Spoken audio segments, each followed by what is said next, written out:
Eu vos amo, Senhor, vós sois a minha força.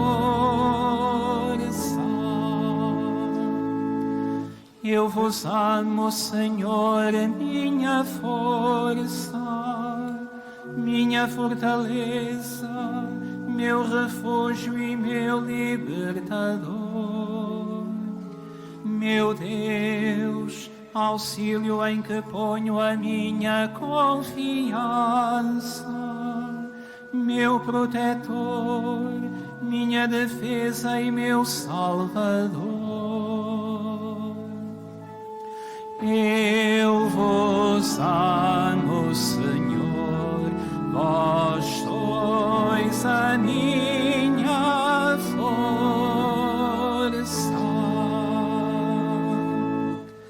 O Senhor esteja convosco. Ele está no meio de nós. Evangelho de Nosso Senhor Jesus Cristo, segundo São Lucas. Glória a vós, Senhor.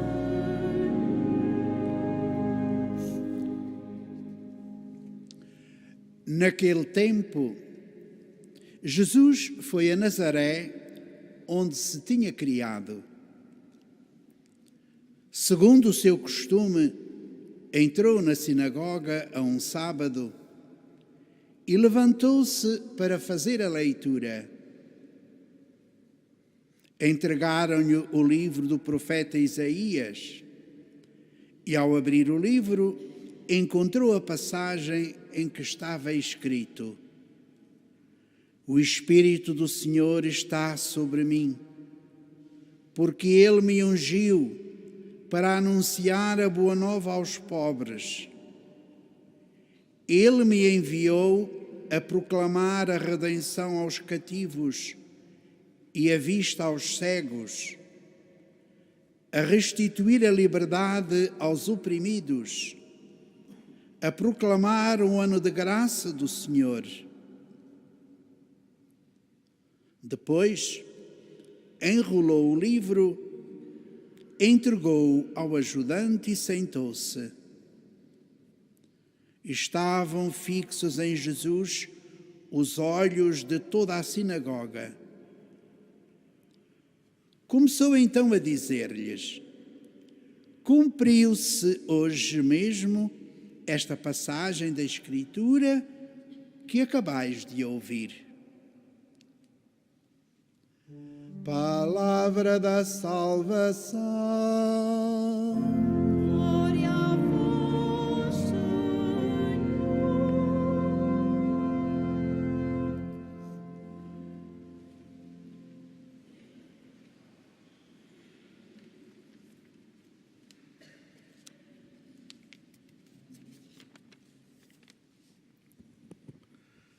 Caros peregrinos, meus irmãos e irmãs,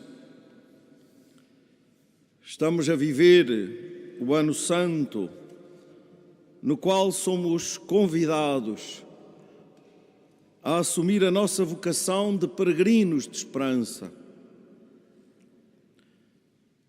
Na palavra divina da Escritura que acabamos de escutar, acompanhamos Jesus na sinagoga da sua terra, Nazaré, cheio do Espírito Santo. O Espírito do Senhor está sobre mim, a anunciar a concretização daquela profecia de Isaías que escutávamos na primeira leitura e a anunciar o ano da graça do Senhor, da presença viva de Deus no meio do seu povo, essa presença que devolve a vista aos cegos, que dá redenção aos presos, que restitui a liberdade aos oprimidos, que proclama este tempo favorável de Deus, o ano da graça do Senhor. Cristo é de facto o tempo novo da graça do Pai que vem até nós para nos abraçar com essa misericórdia eterna e nos conduzir como peregrinos até esse seio adorável da Santíssima Trindade, onde seremos felizes para sempre. Para aí caminhamos na esperança e na confiança. Esperança que é certeza de que o Pai nos abre os seus braços, acolhe o nosso arrependimento, é favorável às nossas obras de penitência, diz-nos que a conversão vale a pena e é possível, que o tempo novo da graça e da misericórdia se abre para nós, não apenas como possibilidade, mas como certeza, porque Deus nunca falha, nunca engana, nunca nos deixa cair das suas mãos paternas.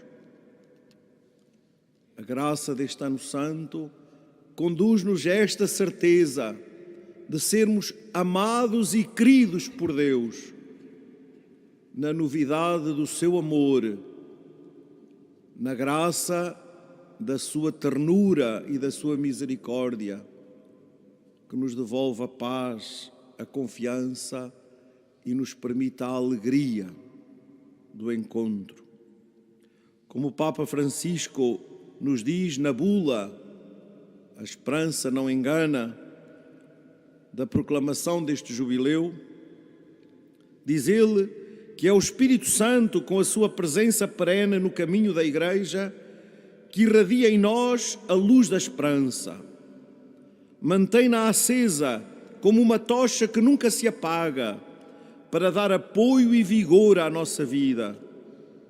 Com efeito, diz ele, a esperança cristã não engana nem desilude, porque está fundada na certeza de que nada e ninguém poderá jamais separar-nos do amor de Deus. E citando Paulo, recorda-nos: quem poderá separar-nos do amor de Cristo? A tribulação, a angústia, a perseguição, a fome, a nudez, o perigo, a espada? Mas em tudo isto saímos mais do que vencedores, graças àquele que nos amou. Estou convencido, continuou o apóstolo, de que nem a morte, nem a vida, nem os anjos, nem os principados, nem o presente, nem o futuro, nem as potestades, nem a altura, nem o abismo, nem qualquer outra criatura poderá separar-nos do amor de Deus que está em Cristo Jesus, nosso Senhor. Por isso, continua o Santo Padre, mesmo esta esperança não cede nas dificuldades, funda-se na fé e é alimentada pela caridade, permitindo assim avançar na vida. A propósito, escreve Santo Agostinho, em qualquer modo de vida não se pode passar sem estas três propensões da alma: crer, esperar e amar. Fixemos bem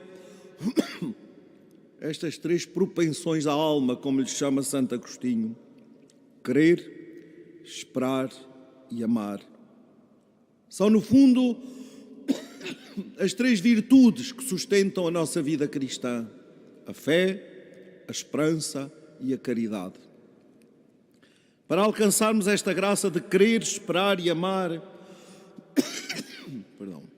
somos desafiados a duas atitudes fundamentais que sabemos de cor, mas bem sabemos que temos sempre dificuldade em praticar. São estas duas atitudes fundamentais: a humildade e a coragem. A humildade para aceitarmos a nossa realidade, sem subterfúgios, sem conversas oficiais, mas entrando na realidade mesma. A humildade para aceitar e acolher, e a coragem para nos fazermos ao largo. Um ano jubilar como este que estamos a viver, com a novidade que Ele nos quer oferecer, requer então humildade e coragem. Humildade porque necessitamos da graça de Deus, da força do Espírito Santo, para acolhermos a graça de modo a darmos bons frutos. Sim, acolhermos a graça para que ela se veja na nossa vida, no concreto da nossa vida, do nosso coração, antes de mais, do que pensamos, do que queremos ser, do que dizemos, do que rezamos, dos sonhos que alimentamos, mas também da nossa relação com os outros, com os irmãos, no concreto. O desafio de termos relações transfiguradas pela graça de Cristo, onde o irmão não é objeto do nosso ciúme, da nossa inveja, mas do nosso amor, do nosso desejo profundo de que tenha vida e abundância, que viva a mesma alegria do encontro com Deus que nós queremos viver. Se é preciso humildade, é igualmente preciso coragem, porque não é possível reunir todas as condições, diríamos, para partirmos em segurança nesta peregrinação da esperança. Assim, a ousadia da missão fundamenta-se na confiança no Senhor Jesus, resulta de uma afirmação de fé, e este é o desafio que temos pela frente. A coragem não é um ato mais ou menos isolado da nossa vida. Somos corajosos na medida em que experimentamos a confiança no Senhor, em que sabemos que não estamos sozinhos, em que sabemos que o Senhor está conosco, está em nós, age em nós, mobiliza o nosso coração, a nossa inteligência, as nossas forças, dá-nos os dons do seu Espírito, para vermos tudo segundo o seu Espírito e até o descobrirmos nessa beleza admirável do Pai bondoso e misericordioso que nos acolhe, que nos renova, que nos perdoa, que alivia os pesos da nossa vida, que nos liberta do medo, de tantos temores que atingem a nossa vida, que nos cura numa palavra que nos salva. Queridos irmãos e irmãs, que cristãos somos e qual é a nossa missão neste ano santo e sempre? Em todos os tempos houve necessidade de os cristãos assumirem a sua vocação missionária como peregrinos que anunciam e tornam presente a esperança viva, a presença do Deus vivo no meio do mundo. Sempre sabemos que para isso precisamos de estar bem preparados. Sempre que alguém tem pela frente um grande desafio, tem de se preparar para ele. A beleza e os frutos deste ano santo não acontecem porque alguém decretou um tempo como este. Acontecem por uma decisão do coração de cada um de nós, assumida em comunhão com os outros, em comunhão com os irmãos, em igreja. A preguiça, a rotina no apostolado, a falta de esperança, o desinteresse pelo bem comum, a falta de oração e de escuta da palavra de Deus, o descuido pela vida espiritual e pela prática da confissão sacramental são facilidades para o demónio apagar em nós, para o demónio apagar nos cristãos a alegria da fé, a coragem da esperança, a força do amor de Cristo, a beleza do testemunho. Ninguém transformará positivamente nada neste mundo se primeiro não se transformar a si mesmo, se primeiro não se converter. Portanto, em vez de expostos ao fracasso, assumamos individualmente e como Igreja a responsabilidade do cuidado espiritual.